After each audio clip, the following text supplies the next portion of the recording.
Olá, turma, paz em Cristo. Eu sou o professor Alberto Bonfim. Estaremos aí ministrando essa disciplina Ética Pastoral no mês de junho e eu quero fazer aqui uma apresentação da disciplina, uma aula introdutória, para que nós possamos ter uma visão panorâmica da disciplina Teologia Pastoral. Vocês já receberam aí a apostila, para que vocês possam ter uma noção e nortear os assuntos que serão relevantes nessa disciplina. Então, a nossa proposta é dividirmos a aula em 4 tópicos predominantes de acordo com a apostila. No primeiro tópico, que será a primeira aula, estaremos falando sobre o conceito cristão de ética, o conceito sobre ética, o conceito atual de ética e o impacto da ética na sociedade. Na segunda aula, a nossa proposta é falarmos sobre a ética ministerial e os princípios básicos da ética ministerial, a ética na vida pessoal do ministro e a ética nas relações eclesiásticas. A terceira aula, estaremos propondo os seguintes tópicos de acordo com a apostila: a ética nas atividades ministeriais, a ética pastoral, a vocação pastoral, carreira ou profissão e a profissionalização do pastor. E na última aula, quarta e última aula, de acordo com a apostila, nós estaremos tratando dos seguintes pontos: ética pastoral na atualidade, a importância da ética pastoral, a ética e a pós-modernidade, a ética pastoral e o discurso da sociedade moderna, e, por fim, pastores vocacionados ou profissionais de púlpito. Então, está aí a nossa visão panorâmica, é como se fosse uma ementa da disciplina, e eu preparei esse slide para fazer uma introdução da aula. E a partir da próxima terça-feira, estaremos disponibilizando a primeira aula de acordo com o que nós temos na apostila. Amém? Que Deus abençoe a todos. Gostaria já de antemão agradecer aí pelo carinho, pela receptividade e a compreensão dos alunos. Sei que não é fácil estudarmos nessa modalidade EAD, não tem sido fácil, é uma novidade para todos nós, até passarmos por essa situação inusitada dessa pandemia, mas independente de tudo isso, estamos aqui à disposição dos irmãos. Amém? Pois bem, aí no primeiro slide colocamos a introdução da ética. Vamos partir do princípio que a história da ética teve sua origem, pelo menos sob o ponto de vista formal, na antiguidade grega, através de Aristóteles e suas ideias sobre a ética e as virtudes éticas. Na Grécia, porém, mesmo antes de Aristóteles, já é possível identificar traços de uma abordagem com base filosófica para os problemas morais, e até entre os filósofos conhecidos como pré-socráticos encontramos reflexões de caráter ético, quando buscavam entender as razões do comportamento humano. Amém? No próximo slide, começamos aí a falar um pouco sobre alguns filósofos do passado. Falamos aí de uma forma bem concisa, sem entrar muito no mérito da questão, sobre Sócrates. Vamos lá. O que Sócrates fala de uma forma resumida sobre a ética? Sócrates considerou o problema ético individual como o problema filosófico central e a ética como sendo a disciplina em torno da qual deveriam girar todas as reflexões filosóficas. Para ele, ninguém pratica voluntariamente o mal. Somente o ignorante não é virtuoso. Ou seja, só age mal quem desconhece o bem, pois todo homem, quando fica sabendo o que é bem, reconhece-o racionalmente como tal e necessariamente passa a praticá-lo. Ao praticar o bem, o homem sente-se dono de si e, consequentemente, é feliz. A virtude seria o conhecimento das causas e dos fins das ações fundadas em valores morais identificados pela inteligência e que impelem o homem a agir virtuosamente em direção ao bem. Pois bem, está aí, de uma forma resumida, a definição de Sócrates com relação à ética. Próximo slide. Platão. Platão, ao examinar a ideia do bem à luz da sua teoria das ideias, subordinou sua ética à metafísica.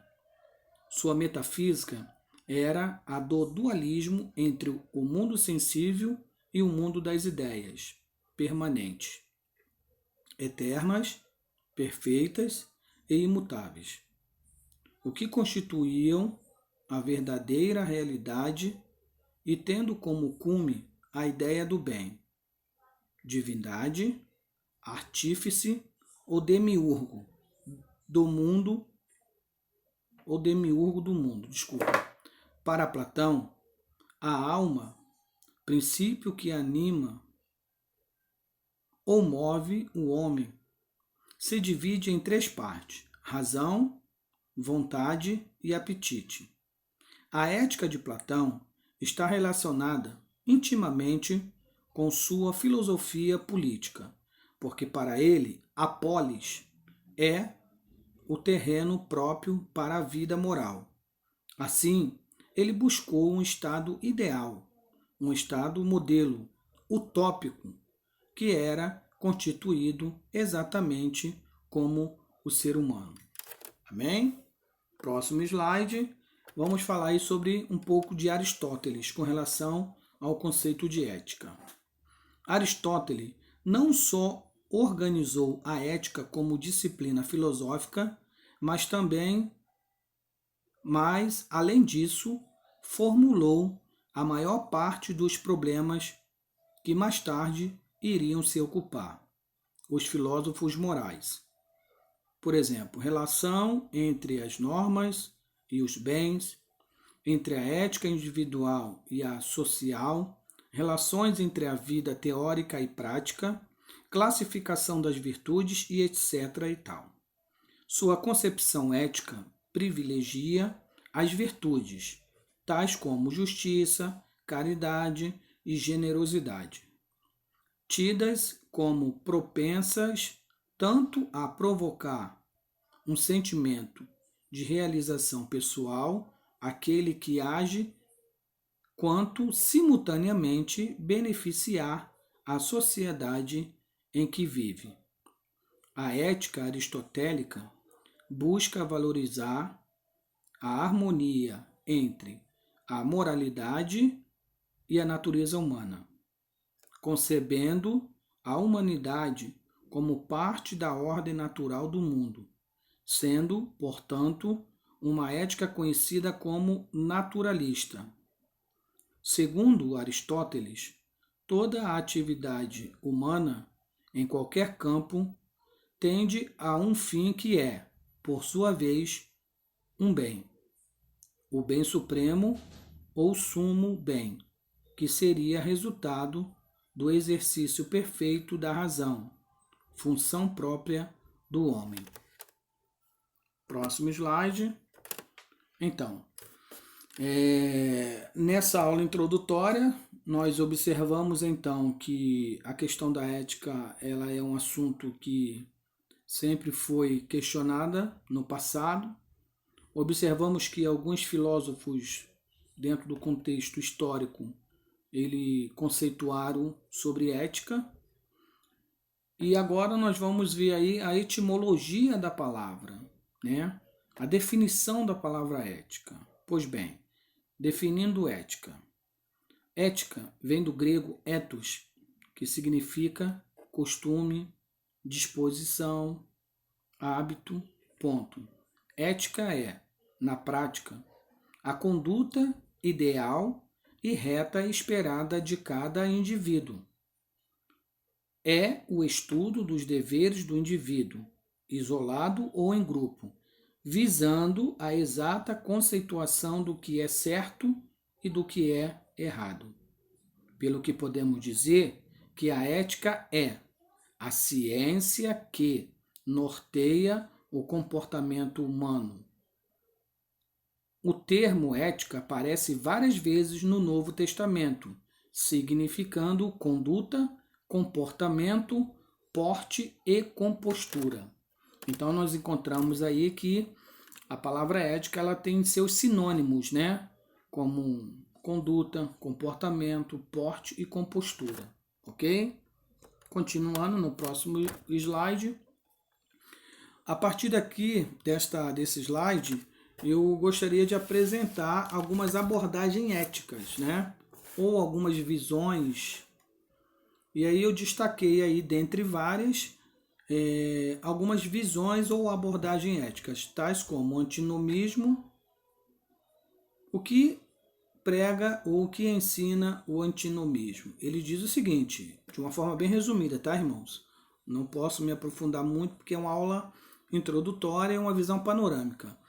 A visão ética antinomista, ela diz o seguinte, não existe normas objetivas a serem obedecidas, ou seja, é a ausência de normas. Não tem normas, é uma anarquia plena e completa. Isso não é bom para o comportamento humano, nem individual, nem tampouco de uma ordem coletiva. Existe uma outra visão chamada generalismo, que é a segunda visão aí no slide. Esse generalismo, ele ensina o seguinte, que as regras até existem, mas podem ser quebradas, dependendo dos fins. Entendeu? Então, assim, é uma outra abordagem ou visão ética que nós temos que ter muito cuidado.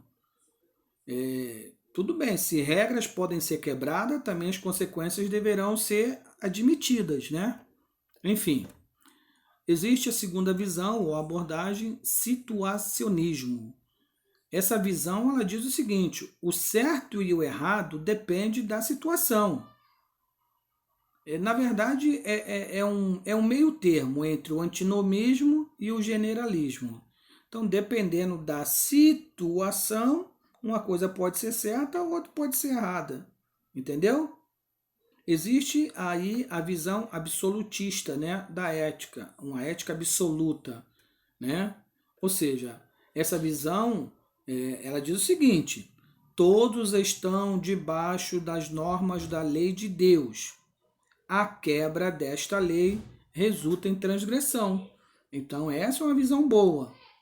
É uma visão que nós temos que observar, principalmente na questão ética cristã. Gálatas 6,7 vai dizer o seguinte, de Deus ninguém se escarnece, porque tudo que o homem planta, ele colhe. Então, observamos que essa visão é uma visão ética mais correta para a conduta cristã. Tem aí a visão relativista, a penúltima aí no slide. De uma forma resumida, o que o relativismo ele vai pregar, ele vai ensinar? O certo e o errado depende da subjetividade de cada pessoa em cada época ou lugar. Então, assim, é relativo, né? O relativismo. Resumindo, o relativismo é o que nós ouvimos em nossas igrejas, o não tem nada a ver, pastor. Então, assim, isso é muito relativo, né? Segundo essa abordagem relativista, ela é muito subjetiva de cada pessoa e depende ainda da época e do lugar. Entendeu? Aí vai usar a sociologia como homem como produto do meio, foi o meio em que ele está inserido, e nós vemos que isso não é uma regra, né? O homem não é um produto do meio. O meio até influencia, mas o homem não é um produto do meio.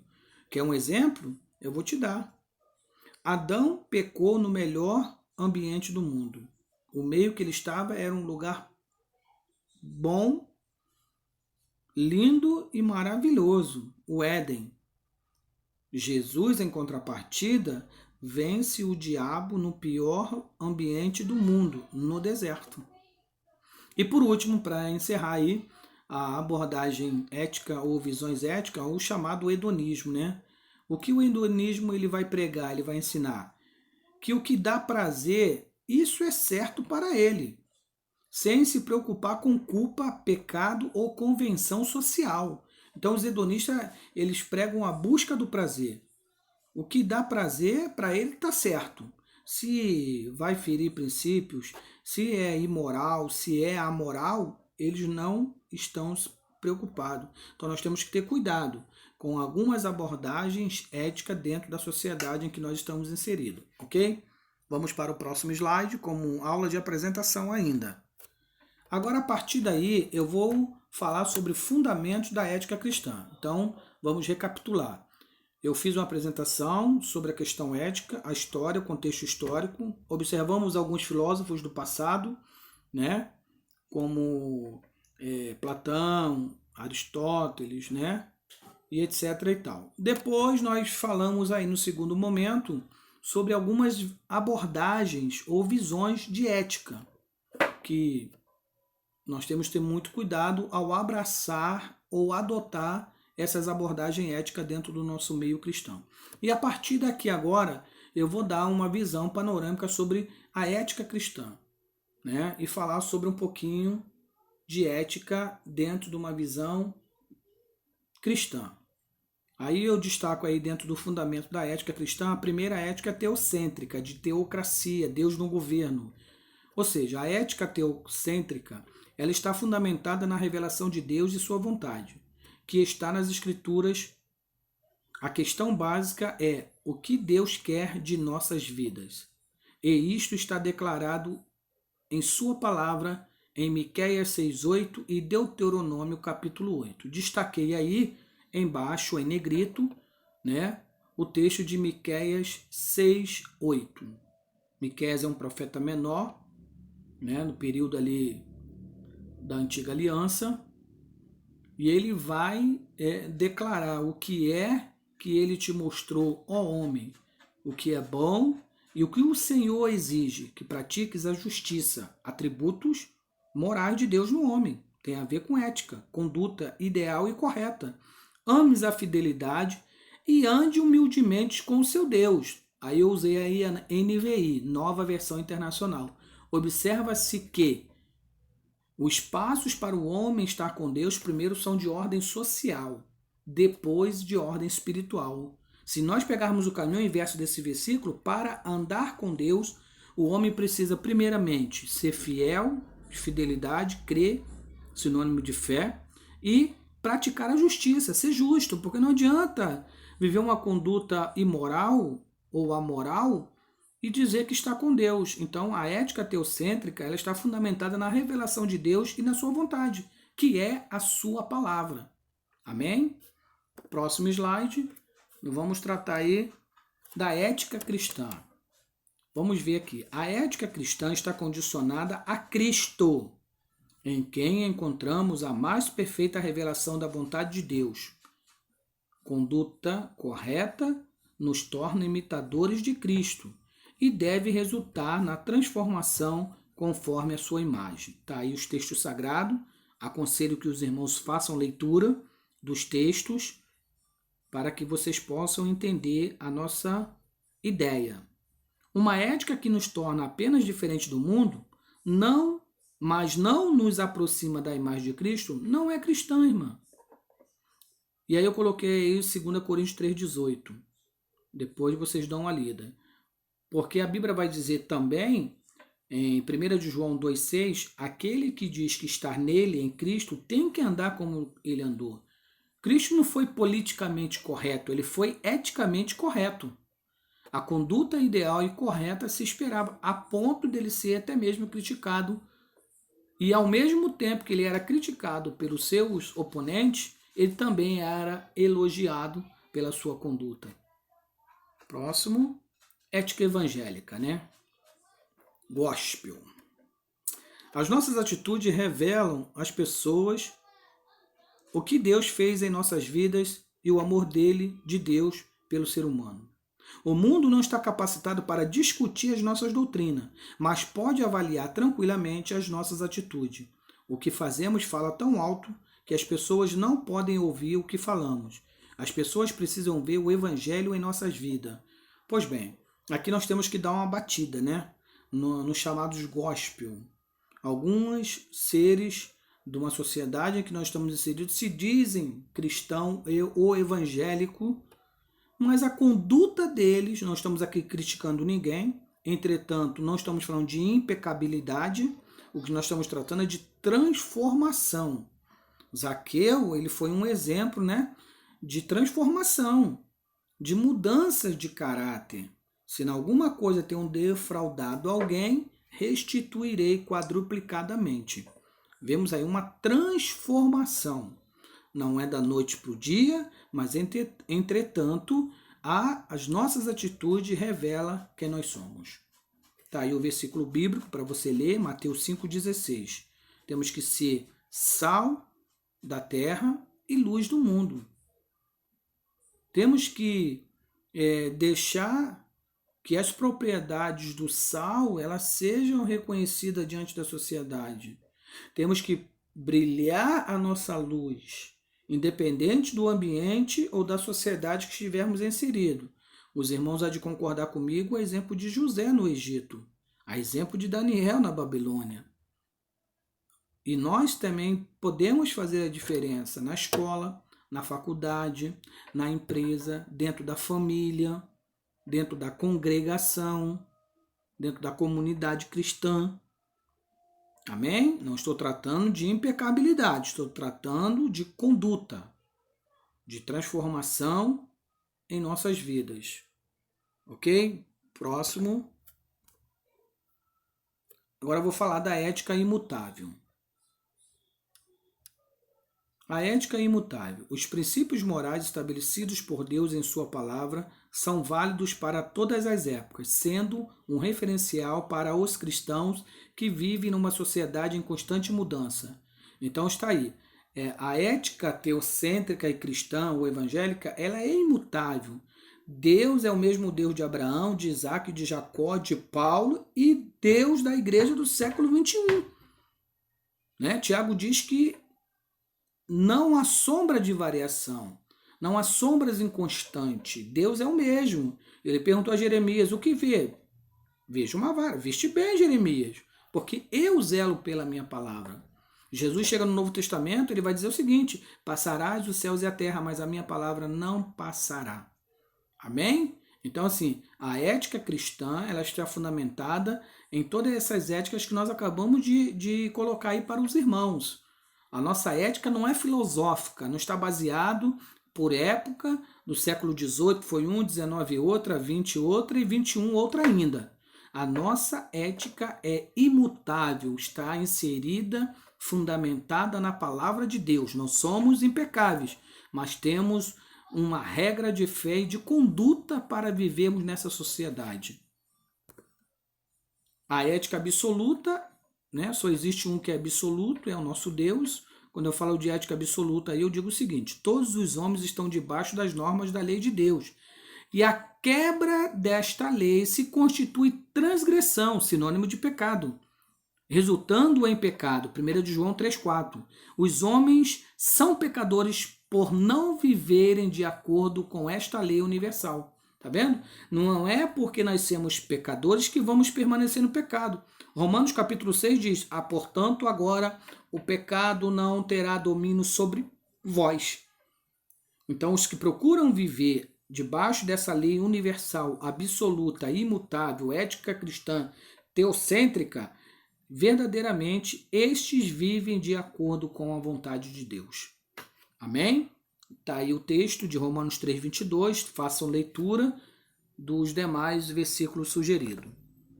E aí nós vamos tratar aí para encerrar a nossa aula, encerramos aí a nossa introdução de ética com visão panorâmica do assunto, ética e caráter, né? O termo caráter procede do grego charáter e significa literalmente estampa, impressão, gravação, sinal, marca ou reprodução exata. Ok? Como podemos observar, o caráter é a marca pessoal de uma pessoa. É o sinal que a distingue dos outros e pelo qual o indivíduo define seu estilo, a sua maneira de ser, de sentir e de reagir. também pode ser definido como o conjunto das qualidades boas ou más de um indivíduo que determina-lhes a conduta em relação a Deus, na vertical, a si mesmo, central, e na horizontal ao próximo. O caráter, por conseguinte, não apenas define que o homem é, mas também descreve o estado moral do homem. Provérbios 11, 17, 12, 2, 14, 14, 20 e 27. Façam a leitura. Então, observamos aí, irmãos, que a ética ela é fundamental para forjar o nosso caráter. Não somos apenas um produto de um meio. Tá? Se nós vivemos as leis imutáveis de Deus, regras absolutas, com certeza o nosso caráter será um caráter diferente da sociedade que nós estamos vivendo. Deus abençoe a todos. E terça-feira estarei disponibilizando a primeira aula e estarei à disposição pelo WhatsApp, por e-mail, para tirar as dúvidas dos amados irmãos. Amém? E estamos abertos ao diálogo, às sugestões, para enfrentarmos esse desafio da aula EAD. Deus abençoe a todos, meus queridos. É um prazer estar com vocês de uma forma virtual, mas acredito que será de muito proveito para nossas vidas. Orem por mim e eu estarei orando por vocês e pelas suas famílias e seus ministérios. Deus abençoe a todos. Um grande abraço em Cristo Jesus.